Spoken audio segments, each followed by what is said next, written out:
wizard Azarhorn has hired you to escort him to the Cenotaph of the Forlorn God, where a fabulous treasure awaits you. You heard something about the sinister fame surrounding the place, but the wizard promised you a good reward and all the riches you can plunder, enough to dismiss all doubts and fears. You just arrived at the village of Greyven, nothing more than a bunch of stone houses a few miles away from your final destination.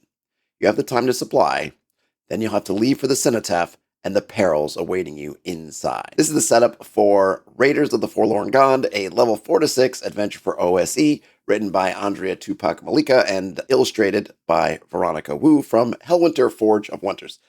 This is a very solid 2 to 3 shot adventure that will be extremely easy to run or drop into an existing campaign. The adventure does a lot of things right. I love the way it's laid out with a couple of quibbles. It doesn't break any new ground in terms of the theme or the sorts of dungeon it is or the idea behind it.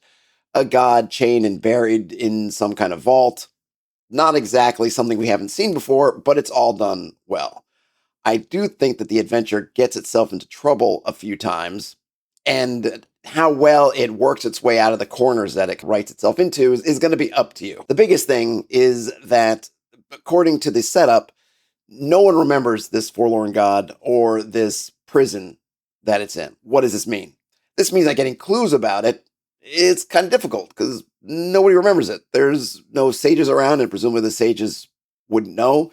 There's not a lot of evidence outside of the prison itself. So how do you get clues? Well, they manage to in a couple of ways, but I find them a little bit ill-fitting, maybe is the word. One is that some prior adventurers had gone in, and one of them escaped, came back to the starting town, left a clue, which you can get from the rumor table, but then left. They're not listed in the town, so there's no way for the players to interrogate this NPC directly. They left a clue, though. The clue survives them in the rumor table, but as you read further in the dungeon, if you're like me, you might question, well, how did they arrive at this particular clue? Another technique they do is to put a room fairly early on that you can kind of mine for clues. In some ways, that would be fine. I think that happens all the time. But the context here is it's a prison. And it's not a prison in the sense of a jail where you have jailers and people living and like a dungeon underneath a castle. This is really a place to hold this god there. So having a room near the entrance that has a bunch of information in it makes no sense. No sense at all. It doesn't fit into how you would think a place like this would be structured. And why would you put that there? In fact, there are a few things in the dungeon that I think were really cool conceptually, but I had trouble wrapping my brain around why are they there? Why would you put this thing here if the sole purpose of the place is this one-off vault that you basically want to toss this god into, lock him up, and throw away the key? How much this not making sense affects your playthrough is going to vary a lot. You and your party may breeze through this, have a great time, and never even approach asking, well, isn't that a little bit curious, this, that, or the other? Or you may run through it and give it a read like I do and think, I'm not sure how this follows that, follows the other. None of these things are insurmountable. But it's a problem that the adventure creates for itself because it puts this space all alone with nothing around it, and also says that it's unknown, that it's been lost to history. A lot of dungeons will have similar things. We looked at The Isle by Luke Gearing that also has kind of a similar vibe going on, and even with that adventure, I will say some of the reasoning may be a bit thin, but we have this concept of layers being on top of layers so that you can have stuff that's happening on one level, much like a city built on top of the remains of an earlier city, built on top of the remains of an earlier city, so on and so forth, where you can, through this relationship of having these strata of things, you can have stuff bubble up. If the vault and this prison existed underneath the village, then maybe some of the older buildings could have information. Because even if nobody remembers it, even if it's been forgotten, it's still there because they've been building on top of building, and buildings get reused and stuff gets resurfaced, and all this thing can kind of bubbling up, which can give you this sort of interplay of information and interaction. But they don't have that. So they have to figure out different ways to do it.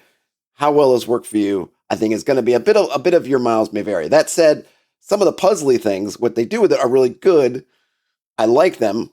But again, the clues and how they work, and some of them feel a little bit arbitrary and not necessarily matching the location. I guess spoilers for this next bit, just in case. Your employer, Azarhorn, is essentially the antagonist of this adventure. They are the classic hiring you to do something while secretly they're planning something else, and they're going to double cross you at some point in time. I think it is a bit of a problem that the adventure doesn't really give you anything in terms of when and how they will do this double cross. You just get to the end of the adventure, you show up at the Forlorn God, assuming you get that far, and then basically there's an epilogue, and epilogue gives you choices of, well, what happens if this person does this or this person does that? But there's no real way to get there. The other thing that's interesting is what Azarhorn wants is the item that is keeping the god entrapped. And it specifies that this item is heavy enough that essentially no one person is going to be able to carry it. If no one person can carry it, then Azarhorn has to get the chains somewhere before they can double cross the party. If they double cross the party at the bottom of the dungeon, they're not going to be able to get the chains out of the dungeon. So where are they going to do that? Of course, I can come up with stuff myself, but by kind of throwing it in sort of in your lap at the end of the epilogue, you're going to have to come up with sort of extra scenes or extra things, if it's important to you, to how they figure it out. One of the options I liked better was that the party ends up freeing the Forlorn God and becoming this new acolytes and going around with the item, going around celebrating the coming or the re-emergence of the Forlorn God. But the text says this shouldn't be real. It should be fake because the Forlorn God promises some kind of healing. That seems to me to be a really great campaign starter, especially for a kind of, I don't know, evil or quasi-evil or maybe shades of gray kind of campaign where you've got this Forlorn God and maybe you don't know if they're really good or really bad. Seems like they're not great, but hey, you don't know, but you're in this thing and you've got this new power and now you're going around sending out, tossing flowers and singing their praises. And a lot of fun stuff could happen as you're interacting with the rest of the world as you're marching through it. It gives you this great backdrop of going from town to town. What kind of things happen in all these towns? Who accepts you? Who decides to try to get rid of you? What are the other gods and their followers and worshippers do? That to me is really fertile ground. And the adventure says, no, don't do that. Of course, you don't have to listen to the adventure, but it was a weird piece of advice. The final thing I would say is going back again to the fact that the dungeon is unknown means that all the keys to basically get through the dungeon, all the things you have to unlock are all contained in the dungeon. There probably was an opportunity to do something, maybe not as much a 1-shot, 2-shot, 3-shot length, but longer, in which the party could be going and finding these different pieces. It is a very standard trope, we have to find the rod of 7 pieces and put it together, so on and so forth.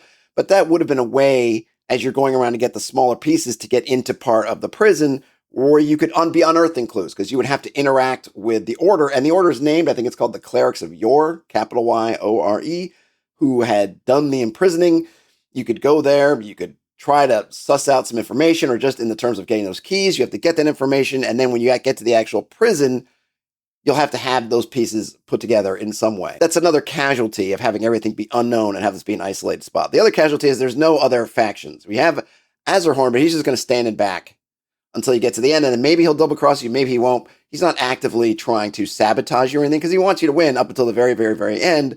But then, of course, if he's got to get the chains out, then he needs to go into the postscript. So that's kind of an unknown. And there's just the kind of the denizens of the prison. You have an opportunity here with maybe there's some cultists of the Forlorn God who are still floating around, that maybe they're being called to the prison.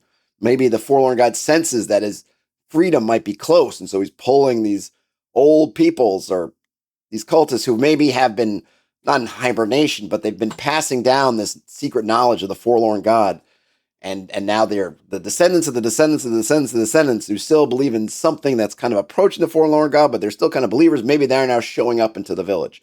Maybe the Clerics of Yore are also feeling it, and they're coming down. And then you have this really cool triangle of Azarhorn, the Clerics of Yore, the cultists, and the party all mixing around. There's a lot of cool stuff you can do with that. Unfortunately, the adventure doesn't provide it, but the bones are there, and they are solid bones. And if it feels like I'm being critical, I mean more on sort of the nitpicking that I feel like, man, this just could have taken it up one more notch. There would have been a lot there. But there is a fun amount there, and I don't mean to demean what is there. It's very well laid out, beautiful art, it's well written.